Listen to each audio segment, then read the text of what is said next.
నిజామాబాద్ జిల్లాకు సంబంధించిన ఆర్మూర్ ఎమ్మెల్యే పైడి రాకేష్ రెడ్డికి ఇంటిగ్రేటెడ్ స్కూల్ని నియమించారు. ఒకసారి సార్, ఇంటిగ్రేటెడ్ స్కూల్ నియమించారు, ఎప్పుడు వస్తున్నారు సీఎం గారు? ఇనాగ్రేషన్ ఎప్పుడు? ఆల్రెడీ కేటాయించి చాలా రోజులైంది. మొన్ననే తెలంగాణ మొత్తంలో ఒక ప్రతిపక్ష ఎమ్మెల్యేకు ఆర్మూర్కు మాత్రమే ఇచ్చారు.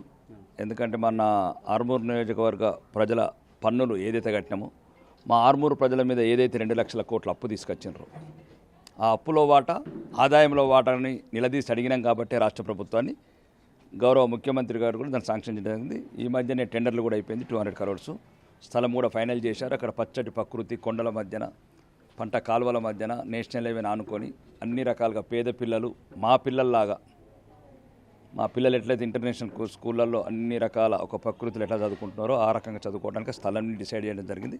త్వరలోనే ముఖ్యమంత్రి గారు ఈ వారంలో రావచ్చు. ఈ వారంలో శంకుస్థాపన ఉంటుంది. వైద్య విద్యం పైన చాలా సీరియస్గా తీసుకున్నారు. గతంలో స్కూల్లో పిల్లలకి బాత్రూమ్ లేకపోతే బాత్రూమ్ కట్టించారు. ఇప్పుడు ఇంటిగ్రేటెడ్ స్కూల్. మీ జీవితకాలంలో ఎప్పుడైనా ఇలాంటి సంఘటనలు మరి జరిగాయి సార్? ఎందుకు ఇంత సీరియస్ తీసుకున్నారు ఆర్మూర్ నియోజకవర్గం? పేదవాడికి కావాల్సింది ఏంది? ఆర్మూర్ కాకపోతే అండమాన్ అనుకో, అండమాన్ కాకపోతే అమలాపురం అనుకో, అమలాపురం కాకపోతే ఇంకెక్కడన్నా అనుకో, పేదవాడికి కావాల్సింది ఏంది? విద్య, వైద్యం, ఉపాధి. విద్య అన్నిటికన్నా ప్రపంచంలో ఉన్న అన్నిటికైనా పేదవాడికి ఒక ఆయుధం, ఆస్తి ఏదైనా ఉందంటే అది విద్య మాత్రమే. విద్య పొందిన తర్వాతే వాడు ప్రపంచాన్ని ప్రశ్నించగలుగుతాడు, ప్రపంచాన్ని శాసించగలుగుతాడు.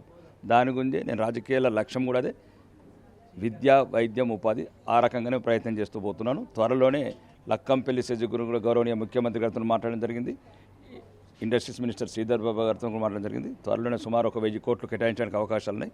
అక్కడున్న ఏదైతే నందిపేట 40 సంవత్సరాలతో మూలన పడిపోయి అన్ని రకాల అవకాశాల నుండి కూడా కాలేజీలకు వెళ్ళాల్సిన బిడ్డలు కార్ఖాన్లలో బీడీలు చేస్తున్నారు. కార్ఖాన్లలో బీడీలు చేసి క్యాన్సర్ల పాలవుతున్నారు.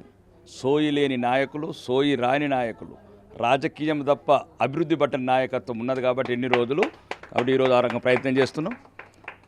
అతి త్వరలో ఒకవేళ ఈ ఆర్మూర్ శాసనం తెలంగాణలో ప్రథమ స్థానంలో నిలపడానికి ప్రయత్నం చేస్తాం.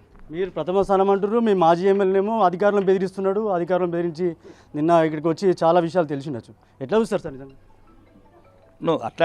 అట్లాంటి చేష్టల వల్ల, అట్లాంటి ప్రవర్తనల వల్లనే ఇప్పుడు మీరు చెప్పిన పేరు వచ్చింది మాజీ అని. ఆ ప్రవర్తన లేకపోతే మాజీ ఎందుకు అవుతుండే? మాజీలు అయినరంటేనే అట్లాంటి తప్పుడు పనులు చేసి అన్నట్లు. అధికారులను బెదిరించాలంటే గౌరవప్రదమైన ఒక ఉన్నతమైన స్థానంలో మంచి ఉన్నతమైన చదువులు చదివి ఉన్నతమైన కుటుంబాలకు వెళ్ళొచ్చి వాళ్ళు ఈరోజు ఉద్యోగాలు చేస్తున్నారు తప్ప వాళ్ళని మాట్లాడేటప్పుడు చెప్పాలి. నువ్వు ఏదో నుంచి ఎన్నానది ఎన్ని గంటలకు కేసు పెడతాను, అవును ఎన్ని గంటలకు ఓపెన్ చేయమంటే చెప్పాలి కదా. అవును, ఇప్పుడు ఆర్మూర్లో నేను అడుగుతున్నాను, శాసనసభ్యులను అడుగుతున్నాను, 11 గంటల తర్వాత ఓటర్లు ఎందుకురా? ఎవడుంటారా రాత్రి 11 గంటల తర్వాత? ఎవడొస్తాడు?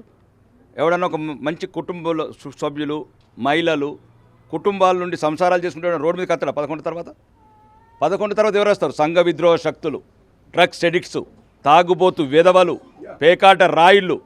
ఇది వాడు వెళ్ళిన తర్వాత, నేను వచ్చిన తర్వాత నేను అన్ని కంట్రోల్ చేశాను. మళ్ళీ నువ్వు చెప్పు, మాజీ శాసనసభ్యుడు సలహా ఇవ్వు, ఎన్ని గంటల వరకు కావాలి నీ కోటలు చెప్పు. అది చెప్పాలా కానీ అధికారులను బెదిరించడం, మళ్ళీ ఉనికి చాటుకోవడానికి చేస్తున్న పిల్ల చేష్టలు తప్ప. ఇప్పుడే చాలామంది ఇప్పుడు అంటున్నారు, మేము అక్కడ వస్తుంటే మళ్ళీ బూచోడు వస్తున్నాడన్న జాగ్రత్త, బూచోడు వస్తున్నాడు జాగ్రత్త అని బూచోడిని మళ్ళీ ఆర్మూర్కి రానివ్వను. అంటే ఆర్మూర్లో అసాంఘిక కార్యకలాపాలు జరుగుతున్నాయి అంటే అనుకోవచ్చా? ఇప్పుడు అసాంఘికాలు అంటే ఏంటండి? ఇప్పుడు అధికారులకు చర్యలు తీసుకుంటున్నారు. 11 గంటల తర్వాత రోడ్ల బయటికి రావద్దంటారు. మీద అత్యవసర పరిస్థితి, హెల్త్ విషయంలో కావచ్చు, హాస్పిటల్ విషయంలో కావచ్చు, లేకపోతే మరీ ఏదైనా ఎమర్జెన్సీ ఉన్నప్పుడే రావాలి. రాత్రి 3 గంటలకు గంజాయి తాగుకుంటే ఓటర్ల పూట పెరికిట్లు ఎందుకండి? మరి ఆర్మూర్ ఇక్కడ మా అంబేద్కర్ ఇక్కడ ఓటర్ లేదు. అక్కడ సంఘ విద్రోహ శక్తుల పెరికిట్లు ఎక్కడైతే అడ్డా ఉన్నదో నేను ప్రత్యక్షంగా కూడా విజిట్ చేశాను.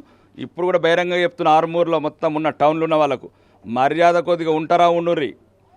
ఇక్కడ మళ్ళీ ఎక్కడైతే ఇంతకుముందు 20 నెలల ముందు ఏదైతే జరిగిందో అరాచకాలు, అకృతాలు, రౌడీజాలు, ఈ కబ్జాలు, కమిషన్లు ఇవన్నీ మళ్ళీ మొదలు పెట్టిన కొడుకులారా ఒక్కొక్కటి తాటా తీస్తా.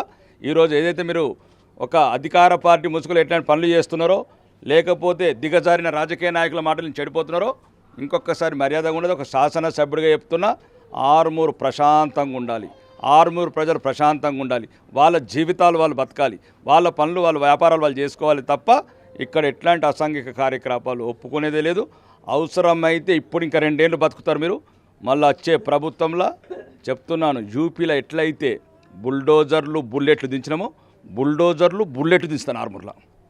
ఇది ఆర్మూర్కి సంబంధించి సంఘ విద్రోహ శక్తులు ఏదైతే కార్యకలాపాలు చేపడుతున్నారో 11 తర్వాత ఎవ్వరు కూడా ఉండాల్సిన అవసరం లేదు. నిన్న జీవన్ రెడ్డి చేసిన కామెంట్స్పై రాకేష్ రెడ్డి స్పందించారు. గతంలో ఇలాంటి కార్యకలాపాలు చేశారు కాబట్టి వాళ్ళకి ప్రోత్సహించారు కాబట్టి వాళ్ళ సహకరించారు కాబట్టి ఆయన మాజీ అయ్యాడు. ఇలాంటి ఘటనలు మరోసారి పునరావృతం కాకుండా వాళ్ళకి గట్టి చర్యలు తీసుకుంటామని చెప్పి కూడా రాకేష్ రెడ్డి అల్టిమేట్ జారీ చేస్తున్నారు. కెమెరా సందీప్తో రాజేష్, బిగ్ టీవీ, ఆర్మూర్.